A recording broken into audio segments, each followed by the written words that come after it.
Hola chicos, espero que estén todos bien. Decidí hacer este video para ayudarles a desarrollar el trabajo práctico de esta semana. El tema son uniones químicas, ¿sí? Primero les planteo, digamos, o que nos preguntemos por qué se unen los átomos y las moléculas entre sí. ¿Por qué será? Y la segunda pregunta es si las propiedades de un compuesto dependen o no del tipo de unión que hay entre sus átomos o sus moléculas. Ahora vamos a desarrollar el tema para responder esas dos preguntas. Y vamos a tener que hablar de unión química o enlace químico, ¿sí? Se puede llamar de cualquiera de las dos maneras. Cuando nosotros hablamos de unión química, tenemos que decir que es una fuerza de atracción que va a mantener unidos los átomos, pueden ser iones, o sea, átomos con cargas positivas o negativas, o moléculas entre sí. Acá vamos a comenzar a responder nuestras preguntas del principio. ¿Por qué se unen los átomos entre sí? Los átomos se unen porque al estar unidos van a adquirir una situación de mayor estabilidad, van a ser más estables que cuando estaban separados. Entonces tienden a unirse.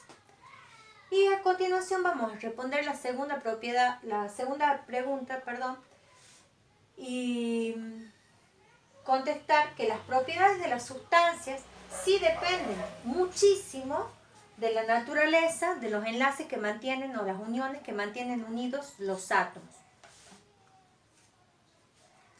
Según el lugar donde se produzcan estas uniones, las uniones pueden ser de tipo intramolecular o intermolecular. Las uniones intramoleculares dentro, acuérdense de ese sinónimo, de ese prefijo, se van a producir dentro de la molécula, ¿sí? O sea que este tipo de uniones van a ser entre átomos o iones generalmente. Y las uniones intermoleculares, hablando de por fuera, ¿sí? Inter se refiere a eso, se van a producir entre moléculas, ¿sí? Entre molécula y molécula. Cuando hablamos de uniones intermoleculares, encontramos tres tipos principales: las uniones iónicas, las uniones covalentes y las uniones metálicas. Las uniones iónicas se producen generalmente, siempre, entre un metal y un no metal, ¿sí? Siempre entre ese tipo de átomos.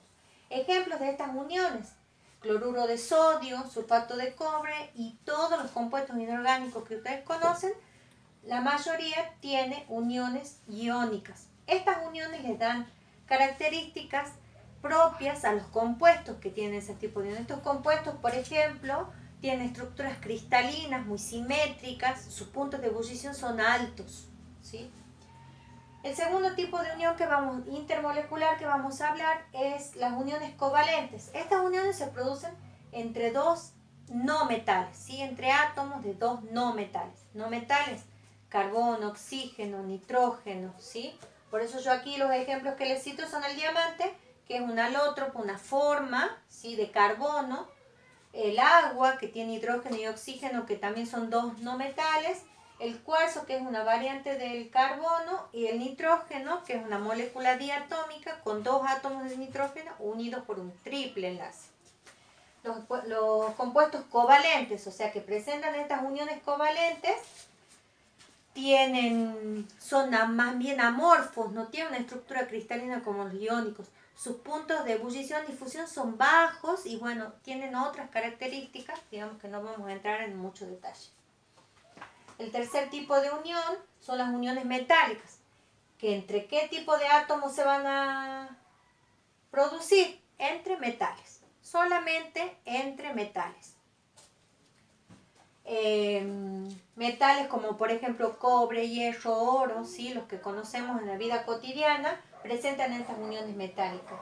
Los compuestos metálicos tienen características distintas a los dos anteriores, que por ejemplo conducen la corriente eléctrica, tienen un brillo metálico, conducen el calor también, tienen una característica de dúctil y maleable, que le decimos nosotros, que tienen la posibilidad de formar láminas o alambres, ¿sí?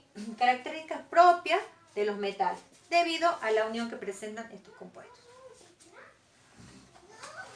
vamos a hablar de las uniones intermoleculares. El puente de hidrógeno es una unión, más que una unión propiamente dicha, nosotros hablamos de una atracción electrostática, porque es un poco más débil, ¿sí?, que una unión en sí. Esto se va a producir dentro de un átomo muy electronegativo. Nosotros ya vamos a hablar del concepto de electronegatividad un poquito más adelante, pero piensen que es una molécula que tiene la posibilidad de tener una carga, ¿sí? Ese átomo electronegativo está presente en una molécula cargada y se va a unir con el hidrógeno de otra molécula, ¿sí?, del mismo tipo o diferente, puede ser.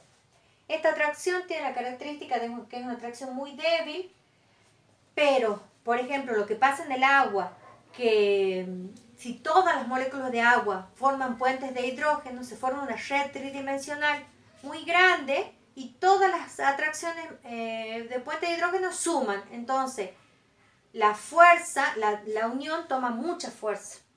Esto explica, por ejemplo, porque el elevado punto de ebullición, o sea, el agua que hierve a 100 grados centígrados, que siendo un compuesto tan pequeño, digamos, con un peso molecular tan chiquitito, no tendría que hervir a tan alta temperatura, debido a que la característica que tiene el agua de formar estos puentes de hidrógeno y formar esa red tridimensional hace que hierva a esa temperatura elevada. Bueno, para terminar con el tema puentes de hidrógeno, simplemente plantearles, digamos, la relación que tiene con la temperatura, ¿sí? Dado que las bajas temperaturas favorecen su formación, se va a ver muchos más puentes de hidrógeno cuando las temperaturas sean bajas que cuando sean altas, porque elevadas temperaturas lo que hacen es romper estos enlaces, ¿sí? O sea, los destruyen. Les dejo acá el link y el video incluido en el Power sobre el mismo tema, puente de hidrógeno, para que terminen de ver, digamos, completo el tema, para que quede más afianzado.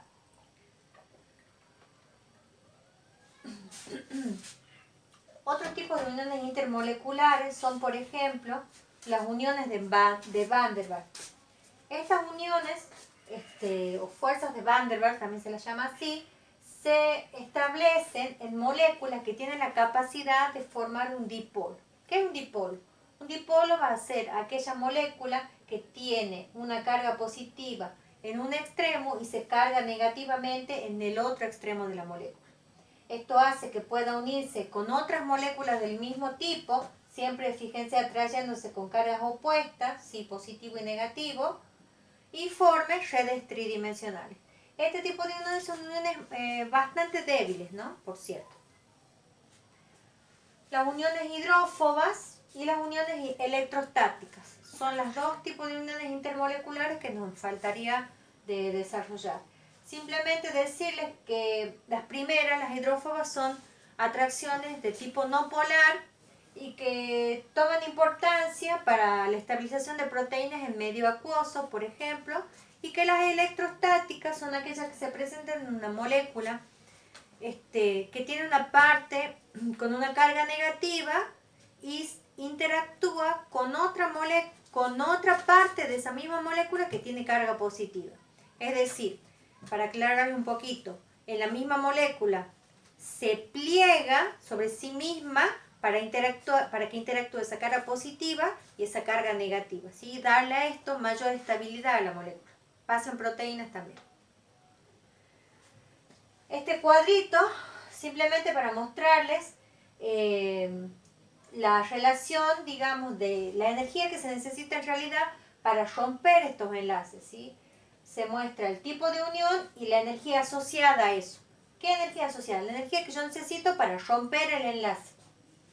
Fíjense que la unión covalente es la que más energía necesita, por ende es la unión más fuerte que existe entre las intermoleculares, y la unión de Van der Waals es la que menos energía necesita, como yo decía anteriormente, es una unión muy débil. Miren el puente hidrógeno, ¿sí? La energía o la temperatura o el calor que necesita para romperlo. Hemos llegado al final, les agradezco mucho la atención, despedirme, espero que nos veamos pronto, ¿sí? y quédense en casa.